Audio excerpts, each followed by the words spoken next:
एक बार फिर हल्ला मचा है, धर्मांतरण विधेयक आ रहा है। हम लोग बहुत पहले भी बोल चुके हैं और आज फिर दोहरा रहे हैं कि आप धर्मांतरण कानून लाइए, हम उसका बहुत स्वागत करेंगे। आदरणीय विजय शर्मा जी से हमारा करबद्ध निवेदन है कि आप कठोर से कठोर कानून लाइए और ईसाई समाज उसका स्वागत करेगा। हमें कोई विरोध नहीं है, जो कानून बनता है किसी समाज की भलाई के लिए बनता है और आना चाहिए उसको।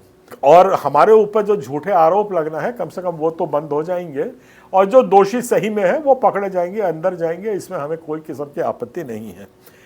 इस तारतम्य में मैं आदरणीय विजय शर्मा जी के साथ 5 क्वेश्चंस थोड़ा सा सोचने के लिए उनको बोल रहा हूं।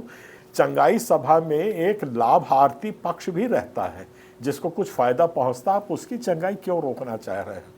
और दूसरा, इस बात पे मैं ध्यान आकर्षण करना चाहूँगा कि अगर आपने चंगाई सभा रोक दी तो बगुला मंदिर में भी मैंने चंगाई होते देखा है, वो भी रुक जाएगी। हिंदुस्तान में समानता का अधिकार है।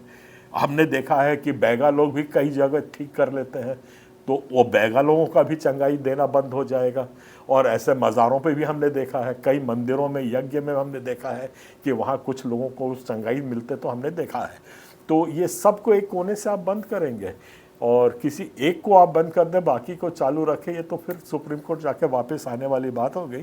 तो इस ओर मैं आपका ध्यान आकर्षण कर रहा हूँ। और कभी कभी थोड़ी सी हंसी भी आ जाती है, चलिए थोड़े हल्के उसमें बात कर लेते हैं। अपने को ये नहीं मालूम है कि आज 60 दिन के बाद आप कौन से कपड़े पहनेंगे या 60 दिन के बाद आप कौन सा खाना खाएंगे, पर हमको धर्म बताना है कि आप 60 दिन के बाद कौन सा धर्म अपनाएंगे। तो इस पर थोड़ा सा विचार करिए। हमारा समाज की एक मांग है कि आपने बार बार इस कानून में जबरिया धर्म परिवर्तन का उल्लेख किया है, इस शब्द का उपयोग आपने किया है। हम बिल्कुल चाहते हैं कि ये जबरिया धर्म परिवर्तन नहीं होना चाहिए और ऐसे पास्टर जो लाठी डंडा बंदूक लेके जाते हैं और मार मार के इनको बोलते हैं कि तू हमारा धर्म अपना ले, या उसके ऊपर सीने पे बंदूक तान देते हैं, ऐसे लोगों को आप जरूर अरेस्ट करिए। ये हमारी मांग है। जो व्यक्ति अपना धर्म नहीं बदलना चाहता पर अपने चर्च में आना चाहता है और बाइबल पढ़ना चाहता है, उसके लिए क्या सजा देंगे आप? कौन सा सजा का प्रावधान है उसको भी थोड़ा उल्लेखित कर दीजिए, क्योंकि एक हमारे पास एक बहुत बड़ा ऐसा वर्ग है जो सिर्फ बाइबल का उपदेश सुनने के लिए आता है और वो धर्म परिवर्तन नहीं करना चाहता है। तो उसको भी आप तरजीह दीजिए, उसके लिए भी एक जगह बनाइए अपने कानून में कि ऐसे लोगों के साथ आप क्या करेंगे जो अपना धर्म नहीं बदलना चाहता पर चर्च आना चाहते हैं। और एक बहुत बड़ी भूल आप कर रहे हैं, याद दिला दूं, मेरा फ़र्ज़ बनता है और फ़र्ज़ ये है कि आपने उसमें क्या है कि परिजन भी उसमें एफआईआर को लिखवा सकते हैं।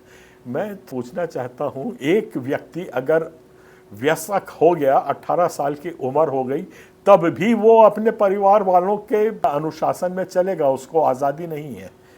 इस किस्म का कानून बना रहे हैं कि 18 साल का वयस्क है, उसके पास आज़ादी नहीं है, वो अपने माँ बाप के जब अगर आपत्ति करेंगे तो उसको धर्म अपनाना या छोड़ना पड़ेगा। इस पर थोड़ा सा आपका विचार चाहता हूँ।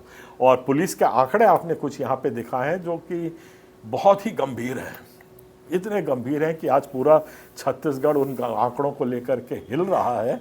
आपने बताया है कि कुल यहाँ पे 44 एफआईआर 3 साल में हुए हैं, धर्म परिवर्तन के आरोप लगाए हैं।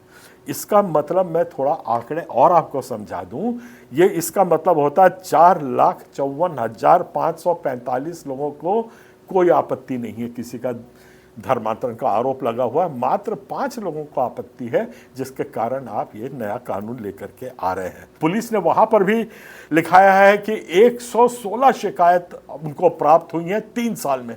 सोचिए कितना बड़ा आंकड़ा है, 116 शिकायत आपको प्राप्त हो गई, जिससे पूरा छत्तीसगढ़ हिल गया। 2 करोड़ की जनता में 116 का अगर अंश निकाला जाए तो 0.0007 ये परसेंटेज आता है शिकायतों का।